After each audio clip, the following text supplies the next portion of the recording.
Namaz 47.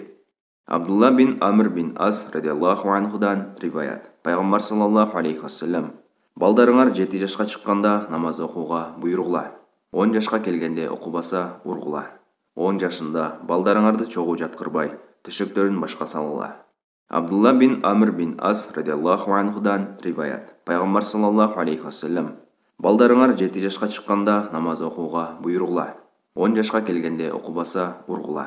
10 жашында балдарыңарды чоғу жатқырбай, төшектерін башқа салыла. Абдулла бин Амр бин Ас радиаллаху анхудан риваят. Пайғамбар саллаллаху алейхи вассалам: балдарыңар 7 жашқа шыққанда намаз оқуға бұйырғыла. 10 жашқа келгенде оқыбаса ұрғыла. 10 жашында балдарыңарды чоғу жатқырбай, төшектерін башқа салыла. Абу Дауд.